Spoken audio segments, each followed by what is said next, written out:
देखिए, मैं अपने आप को मार्केट नहीं करने निकला था, मैं अपने ब्रांड को मार्केट करने निकला था। वो एक अल्लाह ताला की तरफ से था कि लोगों ने आवाज़ को रिकग्नाइज़ किया, हमारी पंच लाइन को रिकग्नाइज़ किया, और उसके बाद लोगों ने जब पसंद किया तो पूछते थे कि, एक क्यूरियोसिटी होती थी कि who is this guy behind this brand. एक बात याद रखना, जो बंदा इस मुल्क में पैसे कमा रहा है ना, वो आपको कभी भी नहीं बताएगा सही फार्मूला। और कितने लोग सोशल मीडिया पे कहते थे कि पाकिस्तान का तो कर्जा भी उतार सकते हैं हम अगर बिटकॉइन सारी हुकूमत ले ले।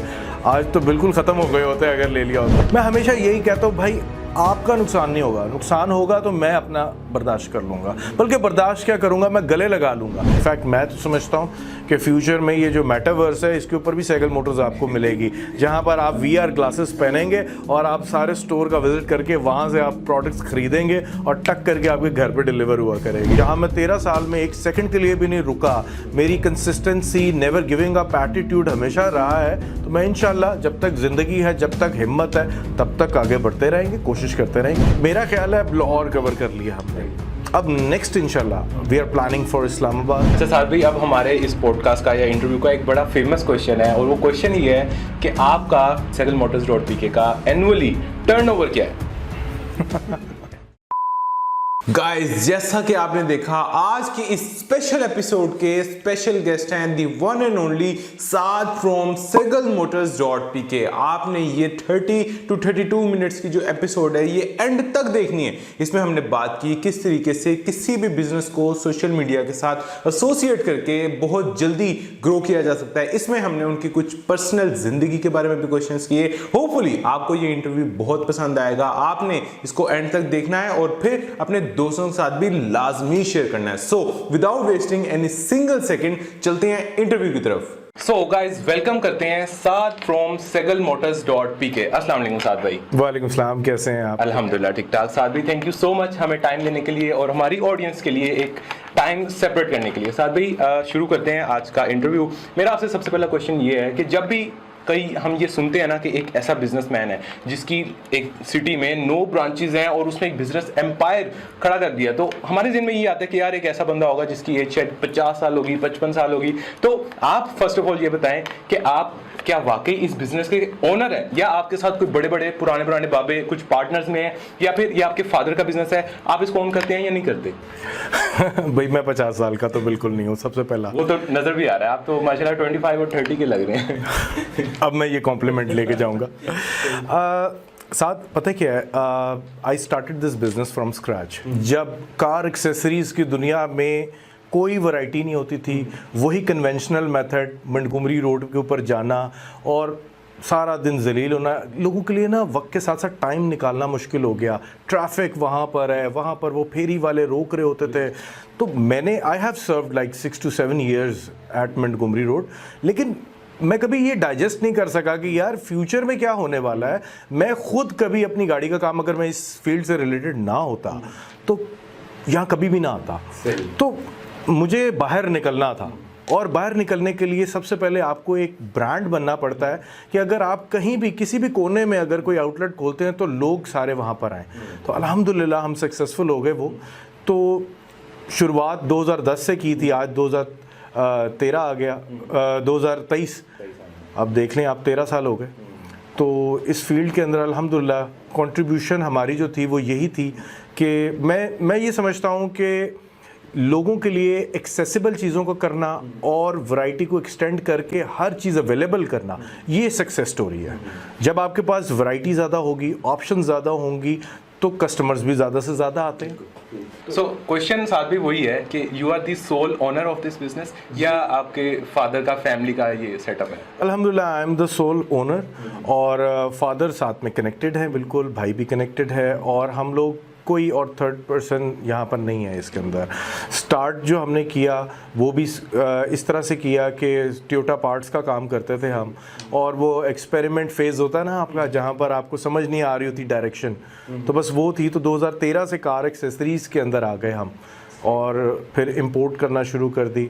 तो इसके अंदर फैमिली बिजनेस, जहाँ तक आप कहते हैं, कज़न्स करते थे पहले, अभी भी करते हैं, लेकिन वो सेपरेट, वो B2B में थे। हम B2C के अंदर डायरेक्टली आए कि डायरेक्टली कस्टमर को सर्व करना है। तो तो ये स्टोरी है भाई हमारी।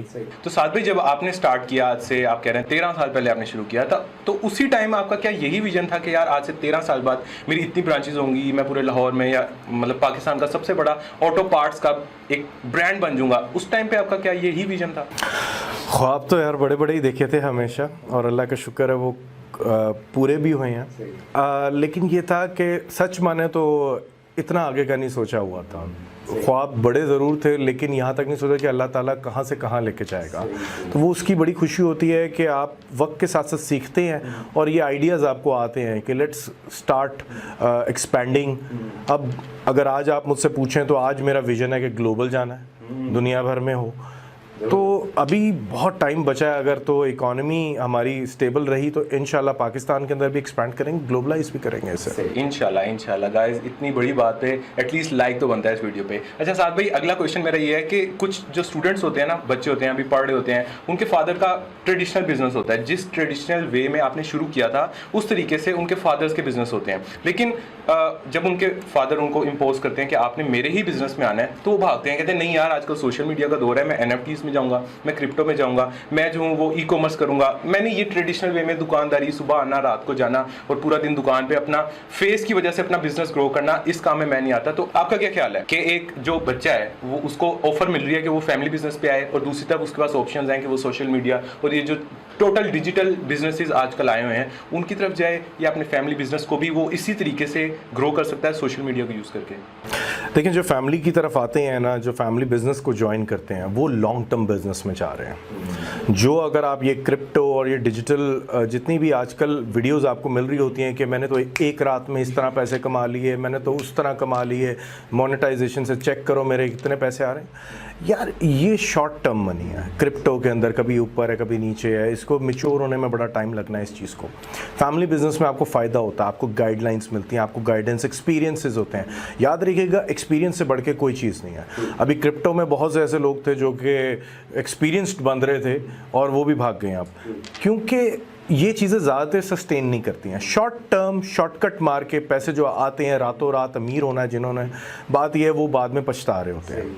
फैमिली बिजनेस में आने का फ़ायदा आपको ये होता है, हाँ उसको थोड़ा सा आप नए तरीके से जो है नए आइडियाज़ लेके आए ना, उसके अंदर उसको आप क्या कहेंगे कि इनोवेशंस लेके आए, इनोवेशंस लेके आए आप उसके अंदर।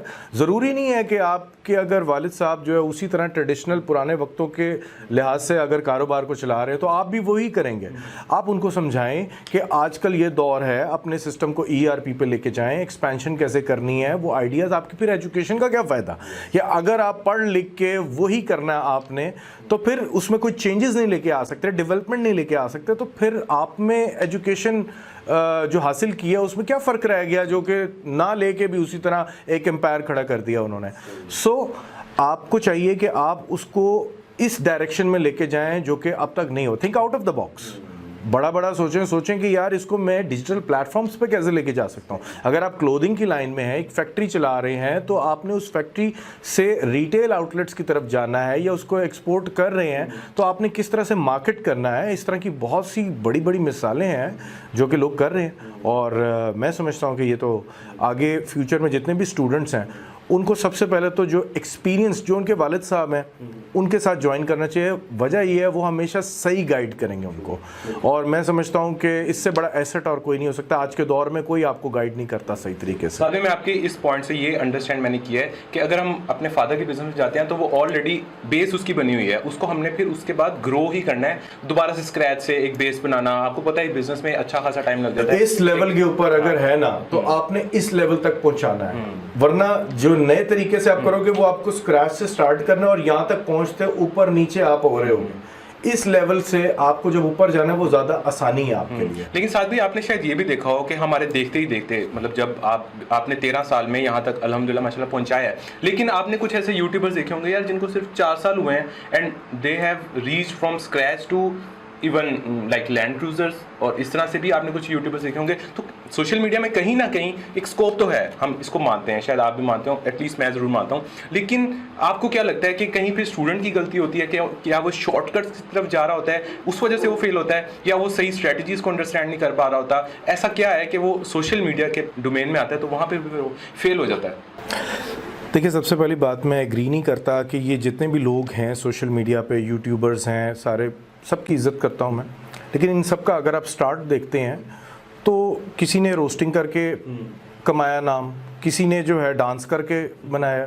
देखिए, या तो आप एक इज़्ज़त का काम करके आप आगे बढ़े हों तो एक समझ आती है, लेकिन आप वो वाला काम कर रहे हैं कि जिसके अंदर पता नहीं, मैं समझता हूँ कि इस तरह लैंड क्रूज़र भी अगर आ जाती है कल को फ्यूचर में, तो पैसा कमाना अपना मोटिव ना रखें आप।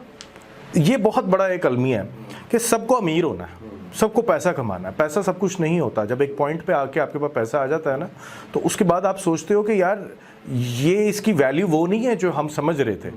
आप कितनी आसाइशें आपको मिल जाएंगी, सारा कुछ मिल जाएगा, एक पॉइंट आएगा कि आप कहोगे इसका कोई मकसद नहीं है।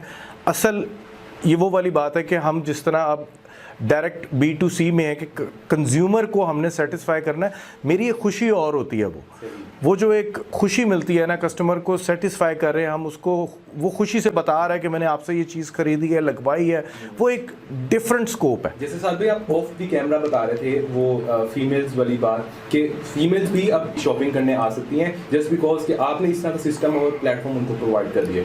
So that's amazing. मेरा ख्याल है एक्चुअल अर्निंग आपकी सिर्फ बिल्कुल ऐसे ही। देखें, खुशी होती है कि यार ये एक अचीवमेंट थी मेरी, ठीक है। मैं लेकिन कहता हूँ कि सारे ऐसे नहीं हैं, और वो जो रातों रात अमीर होने वाला सिस्टम है, देखें ये इसके अंदर आपका हार्डवर्क और लक है शामिल, कि आप किस तरह से स्मार्टली एग्जीक्यूट कर रहे हैं काम को। कई लोग हैं वाकई में उन्होंने बहुत पैसा कमाया है इस तरह से, लेकिन वो इवेंचुअली फेम बनाने के लिए सोशल मीडिया पे ये बताते हैं मैंने तो जी रातों रात ये खरीद लिया, आप भी करें। एक बात याद रखना, जो बंदा इस मुल्क में पैसे कमा रहा है ना, वो आपको कभी भी नहीं बताएगा सही फॉर्मूला। वो ये चीज़ें बेच के आपको, ये जो कंटेंट है ना, ऐसा बेच के पैसा कमाएगा कि यार बात ये कोई अपना राज नहीं बता रहा होता कि यार मैं इस तरह से कर रहा हूँ। इतने आप सोशल वर्कर हैं कि आप सारा कुछ बता रहे हैं। मेरा ख्याल है यूट्यूब एक सबसे बेस्ट टीचर है आपका। आपने कुछ सीखना है, कोई गाइडलाइन लेनी, कोई लर्निंग लेनी है, आपको वहाँ से मिल जाती है। लेकिन ये जो ये मैं क्या कहूँ फ्लेक्सिंग कर रहे हैं ना, ये हर वक्त के यार हम जो है इस तरह पैसा कमा रहे हैं, मैं समझता हूँ ये शोदेबाजी, ये होता नहीं है। आप किसी भी कॉरपोरेट लेवल के बंदे को आप नहीं देखोगे इस तरह की वीडियोस बनाते हैं। आपको क्या लगता है कि अल्फता हो गया या जलाल सन्स हो गया, इनके पास पैसे की कमी है क्या? इनको कभी देखा आपने सोशल मीडिया पे आके फ्लेक्सिंग करते हो कि मेरे पास 6 गाड़ियां हैं, मेरे पास 50 गाड़ी है? नहीं करेंगे। उन्होंने वो कंटेंट बेचना नहीं है, कंटेंट नहीं बेचना उन्होंने। चलें साथ भाई, अब थोड़ा पेरेंट्स की साइड पे आते हैं। आजकल के जो पेरेंट्स हैं उनके माइंड में वो 30 साल पुराना वाला ही रूट फिक्स हुआ हुआ है कि बच्चा मेरा पहले जो है वो अच्छी डिग्री कर ले, फिर मास्टर्स करे, उसके बाद अगर उसको कोई अच्छी जॉब मिल जाती है तो ठीक है वहाँ पे, नहीं तो फिर CSS की ट्राई करे, और इससे ज़्यादा सिक्योर और उससे ज़्यादा अच्छी ऑप्शन उसके पास और कोई नहीं है। आज के टाइम पे 2023 में क्या ये जो 20 साल पुराना फ़लसफ़ा है ये वैलिड है?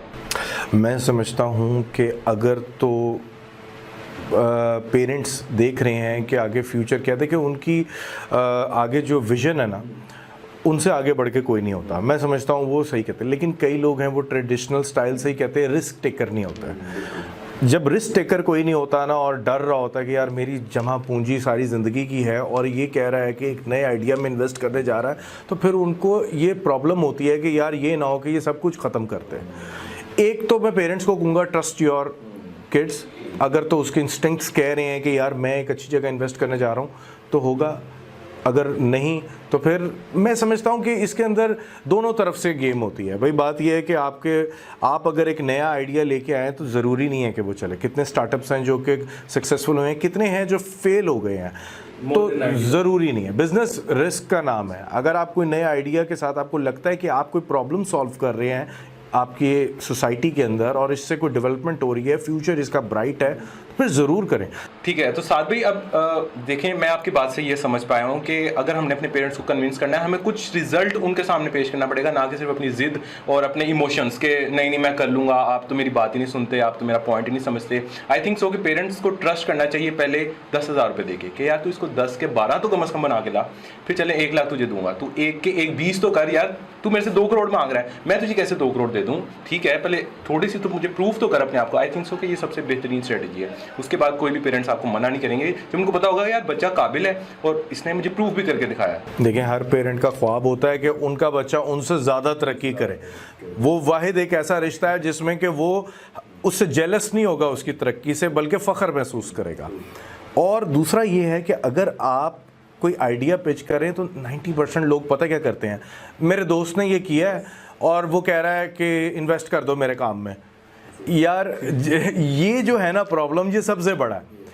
दोस्तों के आंखें नहीं लगना आपने कि अगर कोई बंदा इन्वेस्ट कर रहा है और आपको कह रहा है तू भी इन्वेस्ट कर भाई, तो बात यह है कि उसके अंदर कुछ ना कुछ गड़बड़ ज़रूर होती है। फॉलो योर इंस्टिंक्ट्स, आपको क्या लगता है। और हमेशा जो है ना दूसरी साइड ज़रूर देखा करें। हमेशा ये नहीं कि पॉजिटिव साइड देखनी है, उसकी नेगेटिव साइड भी देखा करें, तब आप बैलेंस कर सकते हैं। जो कि होती ही होती है, जो कि होती है कि उसको, क्योंकि कभी भी कोई ऐसी चीज़ जो कि बहुत ज़्यादा चमक रही हो वो बबल बर्स्ट कर जाता है कभी ना कभी, और होता है। क्रिप्टो में देखा लोगों ने, कितने लोगों ने इन्वेस्ट किया। अब बात ये, शुरू में तो लोगों को यही लग रहा था ना कि यार, और कितने लोग सोशल मीडिया पे कहते थे कि पाकिस्तान का तो कर्जा भी उतार सकते हैं हम अगर बिटकॉइन सारी हुकूमत ले ले। आज तो बिल्कुल ख़त्म हो गए होते हैं अगर ले लिया होता। आज तो उससे पहले डिफॉल्ट कर चुके होते हैं। Yes true. चलिए साथ भाई, अब आपके बिजनेस की स्टोरी की तरफ आते हैं। आपको जो माशाल्लाह अल्लाह ताला ने 13 साल के अंदर जो सक्सेस दी है, आप उसको ब्रीफली क्या बता सकते हैं? कौन से ऐसे 3 फैक्टर्स हैं जिसकी वजह से आप कहते हैं कि यार ये 3 फैक्टर्स हैं जो मैंने अपने बिजनेस में इंप्लीमेंट किए, पर्टिकुलरली इस निश में भी शायद वो इंप्लीमेंट होते हैं या ओवरऑल किसी भी बिजनेस में, आप वो 3 फैक्टर्स आज हमारी ऑडियंस को बता दें। भाई मैं 3 इंग्रेडिएंट्स देना चाहूँगा। सबसे पहली बात यह है कि कॉन्फिडेंस सबसे बड़ी चीज़ है। आप कॉन्फिडेंटली अपनी चीज़ जो कि अच्छी क्वालिटी की अगर आप लेके आते हैं तो उतना ही कॉन्फिडेंस आपके अंदर 10 टाइम्स हो जाता है जब आप उस चीज़ को सेल कर रहे होते हैं, चाहे वो आप किसी भी लाइन से हो। सेकंड इंग्रेडिएंट, ऑनेस्टी, अपने साथ भी कंज्यूमर के साथ भी। ये सबसे बड़ा फैक्टर होता है। अगर आप ऑनेस्ट हैं और कस्टमर ट्रस्ट कर रहा है आपके ऊपर, तो आप उस ट्रस्ट को कायम रखें। एंड थर्ड लास्ट, आपकी आफ्टर सेल सर्विस सारी मैटर करती है। आपने देखा होगा बहुत सी ऐसी दुकानों पे लिखा होता है ख़रीदा हुआ माल वापस नहीं होगा, उधार लेके शर्मिंदा ना हो, इस तरह के पुराने पैटर्न्स होते हैं। देखें, आप कहीं भी बड़े से बड़े ब्रांड के ऊपर चले जाएं, जब क्लोथिंग का ब्रांड में मिसाल देता हूँ, ज़ारा पे चले जाएं, वहाँ पर मेंशन हुआ है कि 30 दिन के अंदर आप वापसी करें, चेंजिंग करें, कोई मसला नहीं है। बहुत से लोग होते हैं एक्सप्लॉइट भी करते हैं पहनना और उसके बाद वापस भी कर दिया। हमने 7 डेज़ रखा क्योंकि एक्सप्लॉइट नहीं कर सकते थे, और कार एक्सेसरीज़ की एक ऐसी प्रोडक्ट होती है जो कि अगर वंस यूज़ तो आप रीसेल नहीं कर सकते। तो हम लोगों का यार वो सिस्टम है, चीज़ पसंद नहीं आई, इतनी सी बात पे भी कोई आर्ग्यूमेंट नहीं, चीज़ वापस। ये लोगों को इतना ट्रस्ट बिल्ड करती है कि यार देखो उनके पैसे ज़ाया नहीं होते हैं। मैं हमेशा यही कहता हूँ, भाई आपका नुकसान नहीं होगा, नुकसान होगा तो मैं अपना बर्दाश्त कर लूँगा, बल्कि बर्दाश्त क्या करूँगा, मैं गले लगा लूँगा, क्योंकि आपको अगर चीज़ पसंद भी ना आई तो हम वापस करेंगे, और वापस करेंगे तो आप 10 बार मुझसे चीज़ खरीदेंगे। ये क्लाइंटेज बनाने का वाहिद फार्मूला है और ये सुन्नत है, और इसको अगर आप फॉलो करते हैं तो यार कोई कंपटीशन, कोई चीज़ आपको पीछे नहीं लेके जा सकती, आप आगे ही बढ़ते हैं। बहुत ही खूबसूरत बात की है सादबी ने, सुन्नत का भी हवाला दिया है, और वैसे भी आई थिंक सो कि किसी भी बिजनेस ने अगर ग्रो करना है तो अगर ये लास्ट वाली स्ट्रेटजी खास तौर पे अगर ये आप इंप्लीमेंट कर लेते हैं ना, तो आपको ग्रोथ से कोई भी नहीं रोक सकता। I think so true. साद भाई, इन तीनों फैक्टर्स के अलावा आई थिंक सो पर्सनली जितना मैंने आपको ऑब्जर्व किया है, एक ऐसा फैक्टर है जिसकी वजह से आपका बिजनेस बूस्ट किया है, और वो है सोशल मीडिया। आपको क्या लगता है कि अगर आपके पास सोशल मीडिया ना होता, सोशल मीडिया की पावर ना होती, या आज से 20 साल पहले आप सेम स्ट्रेटजीज यूज कर रहे होते, क्या आप इस स्केल पे पहुंच पाते अगर फेसबुक यूट्यूब का प्लेटफॉर्म ना होता? नहीं, मैं समझता हूँ सोशल मीडिया सबसे बड़ी अपॉर्चुनिटी थी कि आप अपने आप को मार्केट कर सकते हैं दुनिया भर में। अगर मैं एक स्टोर पे जहाँ पर बैठा हुआ था, वहाँ पे बैठ के मैं कैसे अपने आप को मार्केट करता, वो ट्रेडिशनल स्टाइल में फ्लायर बनवाए। सोशल मीडिया से पहले हमने भी ये काम किया, फ्लायर्स बनवाए, लोगों को बांट रहे हैं, कोई बात ये कोई पढ़ता भी नहीं है, आप वो मैगजीन्स के अंदर दे रहे हैं, न्यूज़पेपर के अंदर दे रहे हैं। आजकल वो आउटडेटेड हो गई। अब दौर आ गया कि सोशल मीडिया के ऊपर आपने किया और आपको दुनिया देख रही है, और आप ओपन हो गए हैं सबके लिए। तो अभी तो इंटरनेशनल बायर्स हमारे बहुत ज़्यादा हैं, जहाँ पर हम दुनिया भर में भी इसको शिप करते हैं प्रोडक्ट्स को, लेकिन अभी उस स्केल के ऊपर नहीं हम कर रहे क्योंकि अनफॉर्चुनेटली हमारे जो सिस्टम है, निज़ाम है यहाँ से भेजने का, वो बहुत वीक है अभी। जब वो थोड़ा सा स्ट्रांग हो जाएगा तब मज़ा भी आएगा काम करने का। अभी कोई इंटरनेशनल कैश ऑन डिलीवरी भी नहीं हो रही है, अभी लोकल पे इतने प्रॉब्लम्स हो रहे हैं ई कॉमर्स के अंदर कि मैं समझता हूँ कि मैच्योर स्टेज अभी पाकिस्तान बहुत पीछे है अभी इस मामले में, और आगे बढ़ना है। बहुत पोटेंशियल है हमारी कौम में, इतना ज़्यादा है कि हर बंदा नए नए आइडियाज़ लेके निकला हुआ है, लेकिन क्या करें, आगे हर स्टेप के ऊपर आपको मुश्किल यहाँ पर होती है। अब जब तक ये सिस्टम निज़ाम सारा एक अच्छे तरीके से नहीं बन जाएगा तब तक मेरा ख्याल है कि ग्रोथ के चांसेस बहुत स्लो हैं। सही। तो साथ भी अच्छा, यहीं से एक अगला क्वेश्चन आता है, वो ये है कि देखें आपका तो चलें कार एसेसरीज का बिजनेस है और उसको आपने लिंक किया सोशल मीडिया के साथ तो वो काफ़ी बूस्ट कर गया। तो कार एसेसरीज के अलावा जो भी बिजनेस है, ये टेबल पड़ा हुआ है, कोई फर्नीचर का बिजनेस है, कोई लाइट्स का बिजनेस है, कोई कैमरास का बिजनेस है, क्या हर बिजनेस को हम एसोसिएट कर सकते हैं सोशल मीडिया के साथ और वो क्या इसी तरीके से ग्रो करेगा आपके ख्याल से? 100% आप देख लें आजकल हर कोई बंदा सोशल मीडिया पे, चाहे वो एक मैकेनिक भी था ना तो वो भी आ गया हुआ है कि मैं घर पे आके सर्विस दूंगा, कितने आगे हुए हैं, गाड़ी आपकी जहाँ भी खड़ी है मैं वहाँ पहुँच जाऊँगा। ये फिर गाड़ी से रिलेटेड क्लोथिंग लाइन कितनी बड़ी है आपकी, ज्वेलरी की लाइन कितनी बड़ी है आपकी, सारे ऑनलाइन सेलिंग कर रहे हैं आप, वहाँ पर फोटोग्राफी करते हैं, प्रोडक्ट्स की अपने लगाते हैं। फिर मेडिसिन आ गई हुई हैं, आप लोग मेडिसिन भी घर बैठे ग्रोसरी मंगवा रहे हैं। मुझे बताएं कौन सा ऐसा बिजनेस है जो इस वक्त सोशल मीडिया पे नहीं है, सिवाय रॉ मटेरियल के, जो कि आपने डायरेक्ट B2B करना है। लेकिन अगर आपका B2C है तो वो हर चैनल इस वक्त, हर प्रोडक्ट लाइन आ गई हुई है। अब उसको एग्जीक्यूट भी बहुत अच्छा कर रहे हैं लोग। बात ये ग्रोसरी की लाइन, अगर आप देखें कोविड में लोगों ने किस तरह से डिलीवरीज ही करवा के ये फूड आइटम्स होगी, रेस्टोरेंट्स को देख लें, सारा कुछ आपका अब ऑनलाइन फ्यूचर में आता जा रहा है। इनफैक्ट मैं तो समझता हूँ कि फ्यूचर में ये जो मेटावर्स है इसके ऊपर भी सेगल मोटर्स आपको मिलेगी, जहाँ पर आप VR ग्लासेस पहनेंगे और आप सारे स्टोर का विजिट करके वहाँ से आप प्रोडक्ट्स खरीदेंगे और टक करके आपके घर पे डिलीवर हुआ करेगी। तो ये फ्यूचरिस्टिक सोच होएगी आपकी कि अगर इस तरह का आप सोच रहे हैं आज बैठ के कि आगे जाके हमने इस तरह से करना है। इंशाल्लाह। तो साथ भाई जैसे ऑलरेडी वैसे आ तो गए हैं काफ़ी बिजनेसेस, लेकिन अभी हम किस पॉइंट पे हैं? क्या सैचुरेट हो चुकी है मार्केट, या एक कोई भी बिजनेस ऑनर है किसी भी कैटेगरी में, उसके पास अभी भी स्पेस है, वो आ सकता है? यार every day is a new opportunity. मैं आपको बताऊं, ऐसा नहीं हो सकता कि पूरी जो है वो सैचुरेटेड हो गई है और कोई बंदा नहीं एंटर कर सकता इस मार्केट के अंदर। हमसे 10 टाइम्स बड़ी इंडिया की मार्केट है, और इंडिया के अंदर क्या एक बंदा, हमारी तो बहुत छोटी सी मार्केट है, वहाँ पर हमसे ज़्यादा सैचुरेटेड लोग हैं, लेकिन रोज़ कोई नया बंदा, नया स्टार्टअप इमर्ज होके आ रहा है वहाँ पर। तो बात यह, थिंक डिफरेंट और स्टैंड आउट।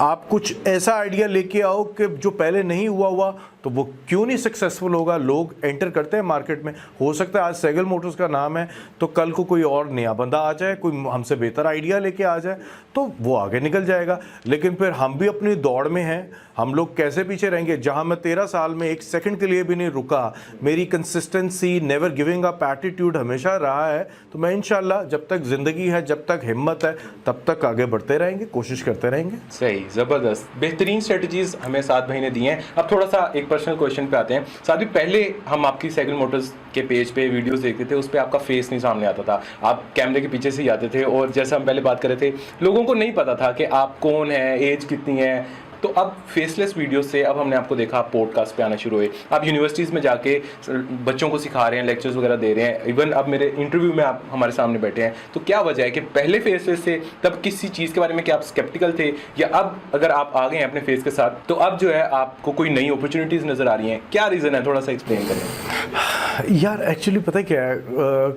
हर चीज़ की एक एक्सपायरी होती है कि आपने कुछ टाइम के बाद जो है ना कोई नए आइडियाज़ लेके आने हैं। अब वक्त ऐसा आ गया कि people wanted to see the face behind this brand, और जो इतने साल लगे, देखिए मैं अपने आप को मार्केट नहीं करने निकला था, मैं अपने ब्रांड को मार्केट करने निकला था। वो एक अल्लाह ताला की तरफ से था कि लोगों ने आवाज़ को रिकग्नाइज़ किया, हमारी पंच लाइन को रिकग्नाइज़ किया, और उसके बाद लोगों ने जब पसंद किया तो पूछते थे कि, क्यूरियोसिटी होती थी कि who is this guy behind this brand. लेकिन तब ब्रांड नहीं बना था।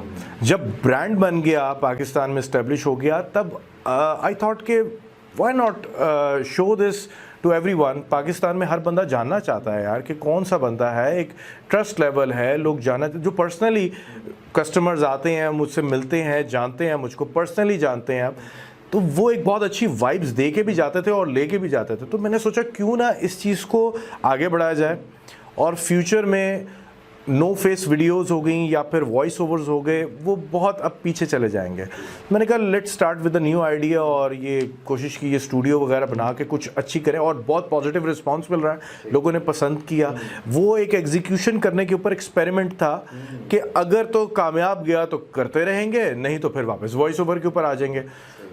तो अल्हम्दुलिल्लाह वो सक्सेसफुल रहा, तो जो सोचा वही हुआ। ज़बरदस्त ज़बरदस्त। तो अच्छा, अगला क्वेश्चन ये है साद भाई कि आप जो हैं अब पॉडकास्ट भी कर रहे हैं, आप इंटरव्यूज़ में भी आ रहे हैं। अभी आपने मुझे बताया कि जैसे मेरे साथ एक 4 बजे वाला टाइम है, उसके बाद 7 बजे, ये वो मतलब काफ़ी चीज़ें अलाइंड हैं। साथ में आपकी 8-9 ब्रांचेस भी लाहौर में चल रही हैं। ये सारी चीज़ें ऑटो पायलट पे कैसे लगाएं, और आप अपने टाइम को कैसे मैनेज करते हैं? टाइम मैनेजमेंट पे कोई आप टिप दे दें।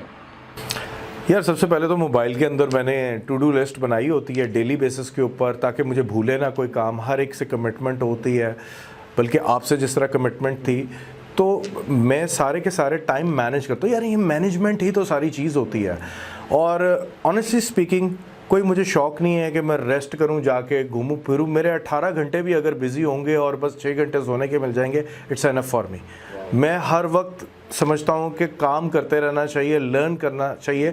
अब आपके साथ मिलने के बाद 10 चीज़ें ऐसी हैं जो कि मैं आपसे सीख के जा रहा हूँ। अब उसमें फ़ायदा ये होता है कि मेरा एक्सपीरियंस बिल्डअप हो रहा है। अब ये चीज़ें जब आपको एक चाहत होती है ना कि नया एक्सपीरियंस लेना है, नई लर्निंग मिलेगी, तो आपका दिल करता है कि यार आप हर वक्त कुछ ना कुछ करते रहें। ये नहीं कि एक जगह रिलैक्स हो गए, म्यूज़िक सुन रहे हैं। मैं भी करता हूँ ये काम, ऐसी बात नहीं है, लेकिन कोई ऐसा हेक्टिक किस्म की रूटीन नहीं है मेरी कि जिसके अंदर ना मैं फैमिली को टाइम दे पा रहा हूँ, ना मैं कुछ अपने लिए टाइम दे पा रहा हूँ। मैं सारी चीज़ें मैनेज करके चल रहा हूँ। तो मेरा ख्याल है मैनेजमेंट लाइफ के अंदर बहुत ज़रूरी होती है, और डिसिप्लिन सबसे ज़्यादा इंपॉर्टेंट होता है। जब आपका डिसिप्लिन है और आप किसी के टाइम की कदर करते हैं, और फिर आप उस तरह से करते हैं काम जिस तरह से वो आपसे खुश होकर जाए, मेरा ख्याल है इससे बेहतरीन ज़िंदगी और कोई नहीं बंदा गुजार सकता। ठीक हो गया। अच्छा साद भाई, अब हमारे इस पॉडकास्ट का या इंटरव्यू का एक बड़ा फेमस क्वेश्चन है, और वो क्वेश्चन ये है कि आपका segalmotors.pk का एनुअली टर्नओवर क्या है? अल्हम्दुलिल्लाह अच्छा गुजारा हो जाता। सही, चलें, आपने देख लिया काफ़ी जो है ना इन्होंने पॉलिटिकल आंसर दिया है, लेकिन आप लोग गेस कर सकते हैं कि अच्छा ही होगा। अल्हम्दुलिल्लाह माशाल्लाह काफ़ी अच्छा है। अच्छा साद भाई, अब एंडिंग की तरफ आते हैं। अब मुझे सेकंड लास्ट मेरा आपसे क्वेश्चन है कि अब आपके फ्यूचर गोल्स क्या हैं? आपने लाहौर में तो माशाल्लाह 9 ब्रांचेस खोलनी हैं। आपको लगता है कि लाहौर में और भी स्पेस है? आप पहले लाहौर में मज़ीद कोई ब्रांचेस खोलेंगे, फिर इंटरसिटी किसी में जाएंगे, या क्या गोल्स हैं आपके? लाहौर में अल्हम्दुलिल्लाह हर प्राइम लोकेशन के ऊपर हमने अपनी ब्रांचेस ओपन कर दी हुई हैं, चाहे वो DHA ब्रांच हो, चाहे वो मोंटगोमरी रोड ब्रांच हो, चाहे वो आपकी ठोकर नियाज बेग ब्रांच हो, चाहे वो इलामा इकबाल टाउन ब्रांच हो, जौहर टाउन ब्रांच हो, फैसल टाउन ब्रांच हो।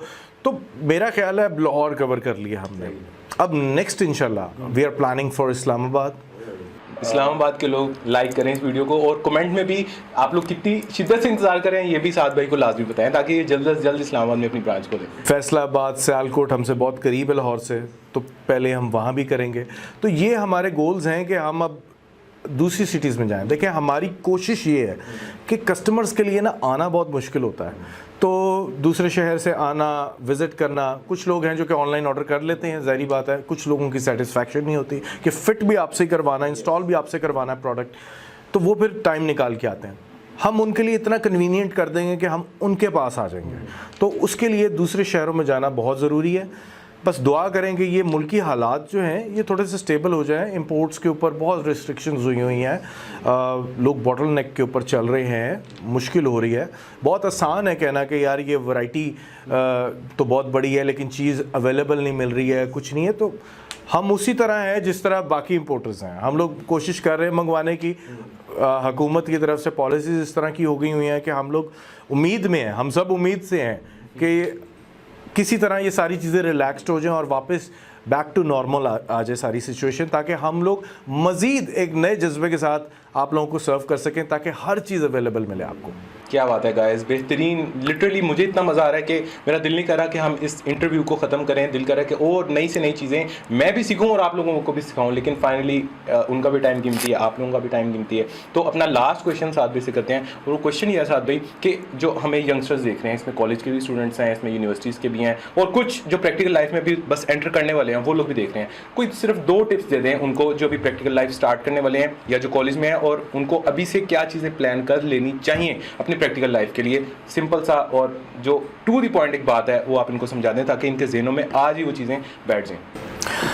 यार अपने पैशन के पीछे ना जो मर्जी करना है करो, यानी कि पागलपन की तरफ भी जाना पड़े तो करो, उसको एग्जीक्यूट करो। अगर कोई आइडिया, क्योंकि ज़िद्दी लोग ही कामयाब होते हैं, तो एक अगर आपको आइडिया ऐसे समझ लग गया और आपका इनर इंस्टिंक्ट कह रहा है कि यार ये कामयाब हो सकता है, मैं कोशिश करूँगा, सब कुछ होगा, तो पीछे पड़ जाओ, उसे गोल बना लो अपना, उसके पीछे पड़ जाओ, और हर वक्त आपका सोना उठना बैठना आपके ज़हन में चली वो गोल रहा हो, तो इंशाल्लाह वो एग्जीक्यूट होगा ही होगा।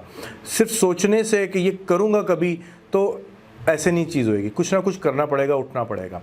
सेकंड चीज़ ये है, ज़िंदगी में ना कभी भी डिपेंडेंट ना होना किसी चीज़ पे। फॉर एग्ज़ाम्पल, अगर आपको कोडिंग आती है तो आपको किसी डेवलपर के ऊपर डिपेंडेंट नहीं होना पड़ेगा। अगर आपको डिज़ाइनिंग आती है तो आपको किसी डिज़ाइनर के ऊपर नहीं डिपेंडेंट होना पड़ेगा। हर फील्ड के अंदर कुछ ना कुछ बेसिक्स आपको सीखने चाहिए, चाहे वो अकाउंटेंसी है, चाहे वो आपकी मार्केटिंग रिलेटेड है। YouTube is your best teacher, उसके ऊपर सीखें, समझें, और ये आपको कॉलेज यूनिवर्सिटी में नहीं सिखाया जाएगा, आपको ये सब कुछ खुद से सीखना पड़ेगा। चाहे आप चैट जीपीटी के ऊपर अपना क्वेश्चन लिख के करो कि मैंने क्या करना है, इसके लिए क्या क्या ज़रूरी है, आपको बेस्ट गाइडेंस मिलती है। तो follow your dreams and execute it smartly, ये वाहिद इंग्रेडिएंट है कि आप सक्सेसफुल हो सकते हैं। And yes, consistency and never giving up attitude, ये बहुत ज़रूरी है। जहां आप गिव अप कर गए वहां समझो कोई और अपॉर्चुनिटी ले जाएगा। क्या बात है गाइस, ये कोई आम इंसान आपको टिप्स नहीं दे रहा, multi millionaire is saying itself, ठीक है। तो आपने इस वीडियो को भी रिपीट कर करके बार बार देखना है। इसमें बहुत सी प्रैक्टिकल चीज़ें हैं जिन्होंने सिखाई हैं। कोई यूनिवर्सिटी में जो आप चीज़ें पढ़ रहे हैं, कॉलेज में जो आप चीज़ें पढ़ रहे हैं, ठीक है, वो भी कहीं ना कहीं शायद आपके काम आ जाए, लेकिन जो ये चीज़ें आपको एक मिलियनेयर इंसान आपको सिखा रहा है, ये आपने अपने पल्ले से बांध लेनी है और बार बार ये चीज़ें आके आपने सुननी है। सादा, I want to add up, असल में ना बहुत से लोग हैं जो कि टिप्स उन लोगों की देख रहे होते हैं जो कि अनसक्सेसफुल करियर के साथ होते हैं ऑलरेडी, और वो लोग अनफॉर्चुनेटली आजकल मोटिवेशनल स्पीकर बने हुए हैं, जिनकी वजह से ज़्यादा काम ख़राब हो गया हुआ है। यार जब भी किसी से गाइडलाइन लेनी है, आप उनसे लें जो कि एक ऑलरेडी एक सक्सेसफुल एंटरप्रेन्योर है, उनसे आप लें, उनके चेक करें क्या करें। अब like if you ask me, I follow Jack Ma, I follow Bill Gates, Elon Musk, आपके पास इतनी बड़ी बड़ी मिसालें हैं, तो आप लोग क्यों लोकल लेवल के ऊपर सोच रहे हो, इंटरनेशनल लेवल के ऊपर सोचो। बिल्कुल सही कहा, बिल्कुल सही कहा। और बुक्स भी मेरा ख्याल है कि बड़ा रोल अदा करती हैं। बुक्स से भी आप काफ़ी नॉलेज ले सकते हैं, और अगर बुक्स पढ़ना नहीं पसंद तो इस तरह के आप इंटरव्यूज देख सकते हैं और इस तरह के पॉडकास्ट सुन सकते हैं। So thank you so much Saad भाई, आपने अपना प्रीशियस टाइम हमें दिया, बहुत ही अच्छा लगा, और बहुत ही कमाल का नॉलेज आपने हमारी ऑडियंस को ट्रांसफर किया। बहुत शुक्रिया आपका, thank you so much for having me. Hopefully guys आपको भी ये पसंद आया होगा। अगर ये वीडियो और ये इंटरव्यू पसंद आया तो आप इसको लाइक लाजमी करें और इसको शेयर करें अपने तमाम क्लास फेलोज के साथ, ताकि उनके भी पल्ले कोई जेन्युइन चीज़ें पढ़ सकें, कोई वैल्यूएबल इंसान जो चीज़ें सिखाता है वो चीज़ें आपके दोस्त भी सीख सकते हैं। और ऑर्डर्स प्लेस करने के लिए हमारी वेबसाइट विजिट करें, segalmotors.pk। अल्लाह हाफिज़।